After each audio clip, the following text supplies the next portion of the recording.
There's a unique Muslim population in Mindanao. Yeah. For a few decades, there were armed separatist groups like MILF. We do have the MILF.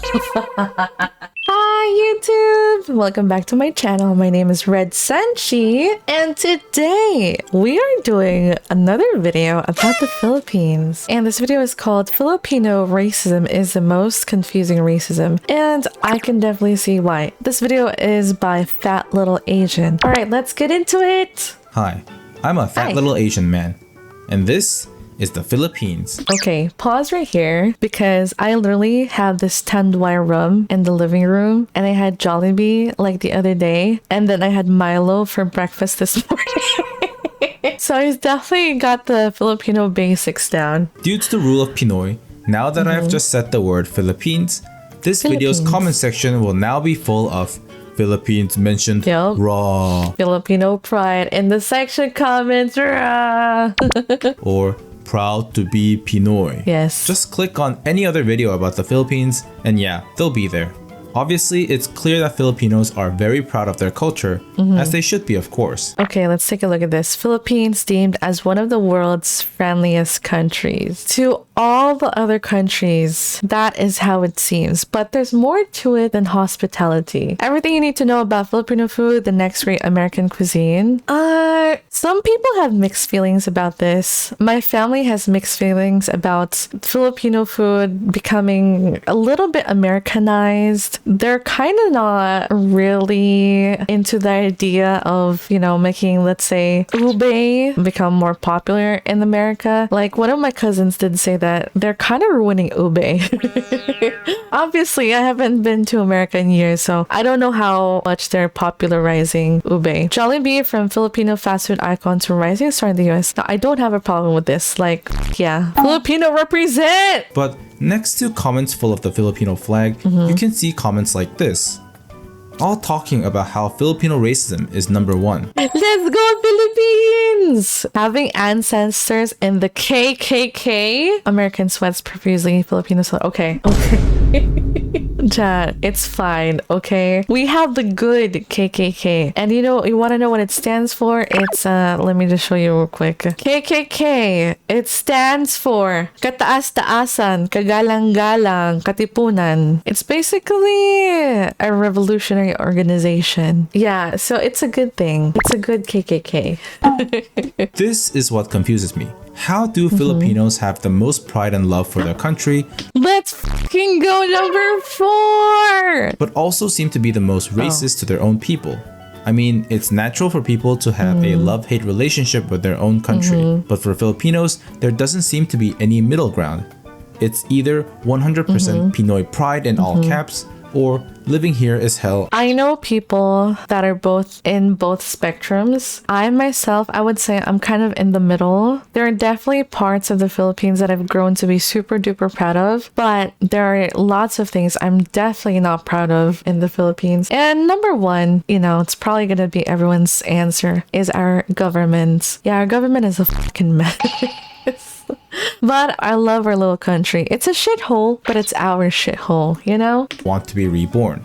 This confusing nature made me want to make sense of Filipino racism even more, to try and understand the racism I was introduced by my own viewers. Something only possible by understanding the geography, culture, and history to see why Filipino racism is on a next level. Yeah, we got colonized by the Spaniards and the Americans. So we have a really intermingled culture with foreigners. Now, one thing before we begin, I'm not Filipino. I'm Korean. Oh. Which means I am definitely not an expert. I started from my curiosity alone. This video was only possible because of my Filipino friends at university who helped me guide through the lore of the Philippines. So please comment for any corrections or things I missed out. Thanks. I appreciate him looking into the culture of the Philippines despite not being Filipino. Props to him. People in the Philippines spend the most time online. Guys, we've been exposed. We are chronically online, and this is true. This has been known way back then. The Philippines, 1 billion texts later. We are, I think, one of the highest countries that send texts. Pinoys remain among world's most internet savvy users. It is true. We have a lot of keyboard warriors as well. It's easy to think the Philippines is one country with just one homogeneous people, but there's actually like 200 ethnic groups and different languages, spanning across 7,000 islands and a 113 million population. That's why the country is actually more like different online game servers. This is accurate. This is so ironically accurate. Oh, I hate that it's called the South China Sea, but over here that it's called Raft is so funny. But we're going to go over the three major ones today. Right. Luzon, Visayas, and Mindanao. Luzon is the GDA server. Everything from knife-wielding... You know how there's a lot of jokes about lots of stabbings in London? Tondo is kind of like our London. We have lots of stabbing cases here, lots of crime. Tondos to quiet-speaking Ilocans are here, but it's most notable for the Metro Manila region, the largest city area in the country.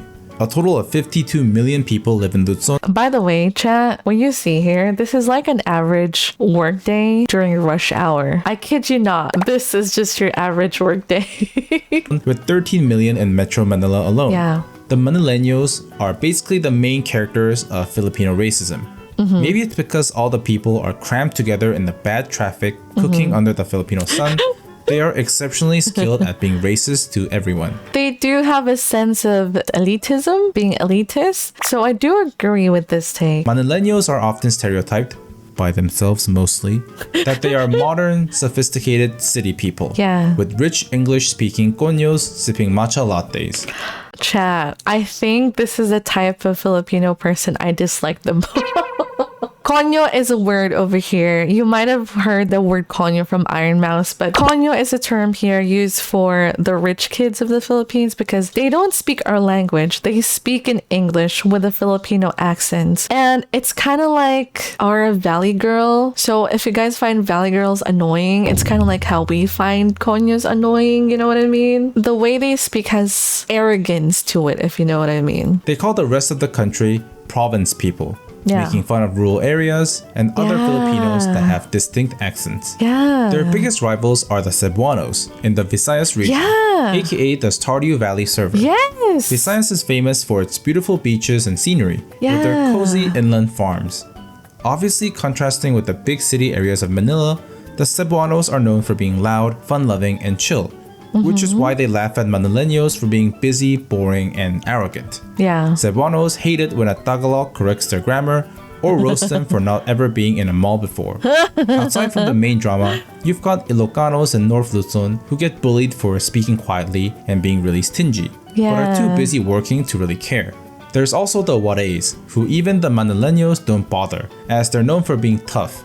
Probably from enduring all those typhoons. Yeah, the Warais are known to be very fierce and strong. Because of Manileños looking down on provinces, naturally you would think it's Luzon versus Visayas and Mindanao. However, Mindanao is busy fighting their own battles. Literally. Mindanao is crazy. Mindanao is the Call of Duty server. It is. In a country where over 90% are Christians, there's a unique Muslim population in Mindanao. For a few decades, there were armed separatist groups like MILF. We do have the MILF. The More Islamic Liberation Front. I'm gonna be honest, guys. All my life, I've known that there's always been some kind of war going down there in Mindanao with the MILFs, but I don't really know the lore about it. That got heavy media attention and it was quite dangerous.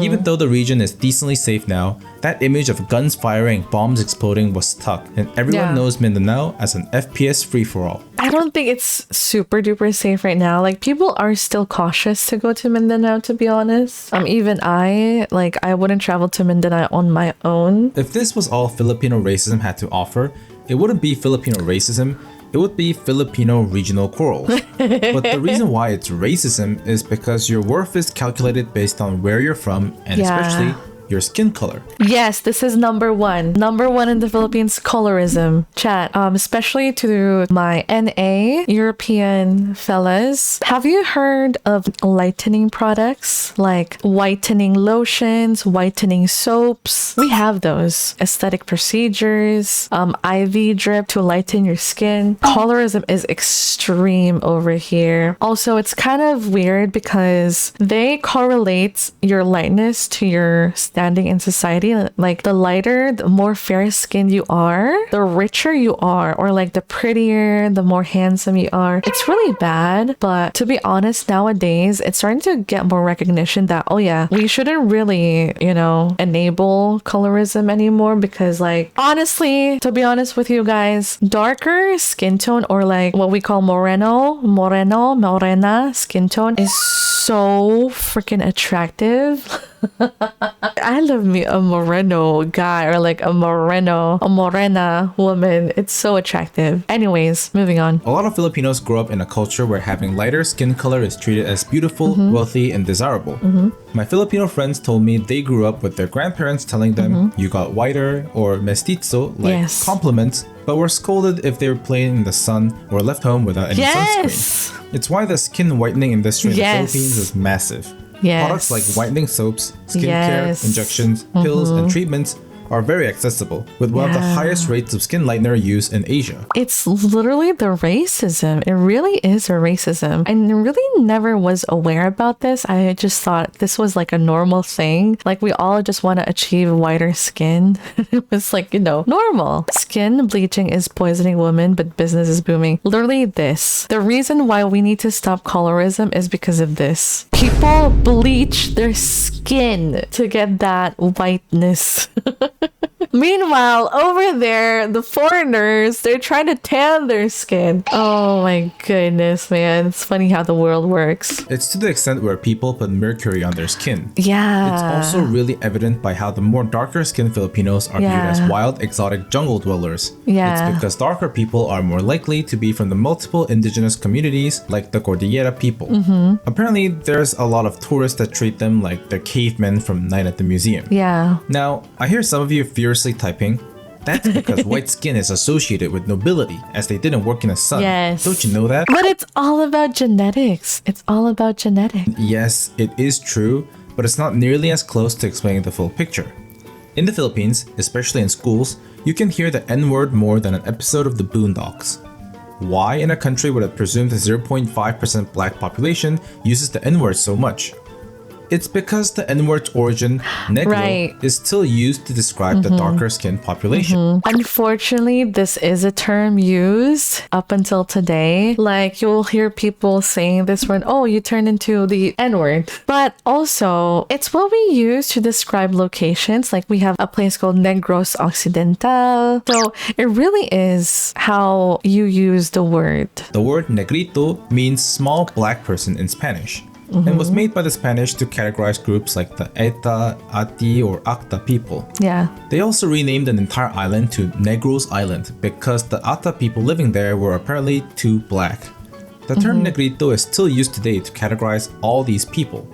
From an outsider's perspective, it kind of seems insane that negrito is still used, because imagine if black people were still called that.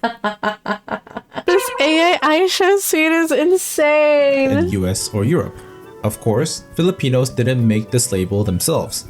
And to understand where this all comes from, we have to explain a crucial part of the Filipino identity and history, the colonial mentality.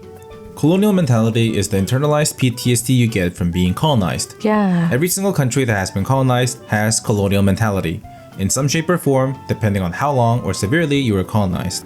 For the Philippines, colonial mentality forms as an internal idea that European or white is superior compared to something local. And this is why I think this is one of the reasons why we're one of the most hospitable, quote unquote, hospitable people, because we're people pleasers. It's ingrained in our blood, in our genes, because we find the foreigners are superior and better. It's really sad. It's not something that Filipinos do because they hate their country. Yeah. It's just trauma left over. Yeah. The colonizers might be long dead and gone, but their impacts in society still exist. Yeah. In South Korea, the Japanese colonized us for like 35 years, which doesn't seem that long, but impacts are still here in everyday life. Did I forget to mention that Filipinos have been colonized for 380 years? 300. To put this into perspective, Wow. Japan's Edo period, the most impactful and important period for building Japan's culture and history, is only 260 years. Just imagine what 380 years of colonization does to a country. Hell, even the name Philippines comes from the Spanish colonial era, named after King Felipe II. The Spanish colonized the Philippines for around 330 years, changing the local culture into a social caste system based on blood purity. Oh, right. The more Spanish you are, the more noble you are. Yeah. Like they did in all their colonies. Basically, the whiter you are, the higher you are. Spaniards at the top, Mestizos second, Indios or inland Filipinos next, and Negritos. Yeah, they use Indios as like a slur for the Filipinos when the Spaniards came over. Those at the very end. It's the colonizer classic. White equals cultured and black equals uncivilized. The colonizer classic. When the Americans took over for another 50 years after kicking the Spanish out, it was roughly the same thing. One thing though, the gap between urban and rural was intensified, especially through education programs that prioritized English-speaking mestizos, while more darker rural areas received labor training. So for generations, if you wanted to move up the ranks, the only choice was to become more white, by appearance, by language, and by behavior. Yeah. Mestizos got their status by doing just that, while most Filipinos were cemented as laborers and Negritos were excluded entirely. Of course, this also means that mingling with Negritos was social death, as they were depicted as savages. You can kind of see that the colonial mentality isn't a personal preference, it was the rules that dictated how you survive for generations.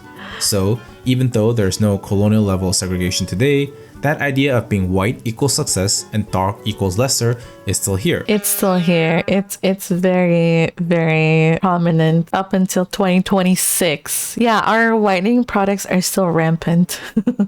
It's why expensive private schools teach Shakespeare instead of Filipino literature. Why beauty standards are dominated by being whiter compared to Moreno. Why owning American brands like Nike or Apple are a status symbol. It really is, especially Kapampangans. We have a region here called Pampanga where all of them are so gung-ho about having all the branded stuff. Even if they're made in Vietnam or China. So it sounds like all the ethnicities, regions, population, and the colonial history would make Filipino racism a huge problem, right? Well, yes and no. It has its own problems, but for the most part, there are no serious ethnic conflicts, except for in Mindanao, like its other ASEAN siblings. It's the Filipino culture and identity that keeps the racism contained. Even with all the islands and ethnicities, almost everybody here shares a Filipino experience, like being baked in the sun and also blown away by typhoons, going into overcrowded schools with boring araling panilipunan classes, but with delicious canteen food. Yes! Our street food, the quail eggs, the chicken intestine, the chicken innards. They're really good, chat. They're really good. Corruption that makes millions disappear per month, but there's Jollibee. So yeah, pretty painful, but kind of pleasant too. It's also the culture, which centers around family and community values, shared memory, and heritage. It's why Filipinos are chronically online and texting, not just to goon, but also because they value being connected to others. Okay, yeah. This is what I noticed about Filipinos compared to what I've seen over the time I was in America. We value keeping in touch like so much. That's why Facebook is widely used over here, because we want to see what our family is up to, what our friend is doing, where our friends are at, that kind of thing. We love to stay in touch. Yeah. We're not passive communicators. We love like knowing what's up with you. We love knowing the tea. Who is married to who? The internet actually helps to unite all the people isolated by the sea. This is why, even though there's so many different groups like Bicols eating chilies or Pangasinans drinking hot coffee at 50 degrees, everyone still shares the identity that they are Filipino, like having a 4-month Christmas season. It's why racism has a sort of family vibe, as in Filipinos can bully each other, but outsiders should not dare to do so. Yes, I agree with this wholeheartedly. Like, I think the friendships with some bullying with love is very normalized over here. Like, we'll call each other a dumbass or whatever. But we all understand it's with love and we can kind of get the bully pass for each other. But as soon as someone else, like let's say like a white person does that to us, like, we're gonna fucking gang up on you. Filipinos can fucking fight, dude. However, this casual approach to racism is also why it's a problem. The idea that racism is more about tough love and jokes becomes a problem when people address real issues going on today. Yes. There's still actual real discrimination I'm not sure what the right tagging is. If you know, please do comment down below. Against the darker, indigenous, and Muslim groups within the country. But calling it out is framed as introducing divisive Western politics. Oh, Oh, yeah. It's like considered being woke. It's like considered being part of wokeism if we kind of call it out. But I think that's just a rich, privileged people calling it something else so that they're not accountable. Speaking of politics, Filipino politics is definitely one of the politics of all time. Because Filipino elections are basically choosing from either corruption with corruption on the side or corruption with extra corruption top. I think we're the best at being corrupt. I think our politicians are the best at being corrupt. It is highly normalized from the top people in the politics to the bottom feeders in politics. They say it's like once you work in the government, they said it's like super normalized to just steal and plunder money. And that's the reason, chat, why I think, there's racism within our country, because we are a plundered country by our own people. And that's one of the things that I just can't appreciate about our country. The result of most policies don't turn out so great. Of course, as with all politicians, they will refuse to take responsibility and look to shift blame on other people. When you have so much in common, the differences stand out even more, making it easier for people to blame other regions instead of the corruption. Politics and racism together is a recipe for disaster. And if left unchecked, it could be very divisive. However, there is a bigger push from Filipinos frustrated by what they feel as wasted potential from their country, trying to end corruption and fighting against the colonial mentality and racism. As a lot of Asia is pushing for less corruption and actual change in their I love this! Let's hope that the Philippines can reach full potential instead of wasted potential. Our neighboring sea brothers are improving in terms of their economy and infrastructure and their governments. Like, they're able to function well and they're able to progress. Meanwhile, we're still here because of our own fucking politicians. And uneducated voters. It's a whole nother thing, you guys. It's a whole nother thing. That's Filipino racism. Again, I'm not Filipino, so I've had some help from my Filipino friends, but they've also told me that they're coños themselves and probably cannot give me the full picture. So please tell me what I've missed in the comments. I'm pretty curious too. Also, if you've enjoyed this video, please subscribe. I make these videos all by myself and I don't use AI. Which you can probably tell from how my video looks and sounds different from AI channels. So it would be a big help if you subscribe. I'll subscribe. Thank you so much for watching. Here's some other content that you may like. I really enjoyed this. I'll give it a subscribe. But if you also liked and enjoy watching this video with me, chat, please do consider leaving a comment or a like for your fellow Filipino. This was really, really fun and interesting to watch. Let's look at the comments real quick. Indonesia showed on screen for 0.1 seconds. I love how proud to see people get. Me when living in the Philippines, me when Philippines is mentioned. This is basically us. We are super duper proud people, but also we talk a lot of shit about the Philippines. Oh my god. Tagalog versus Bisaya, the never-ending online war. That is another topic to get into another time. But again, thank you for watching with me. Have a good day. Bye-bye. Mabuhay.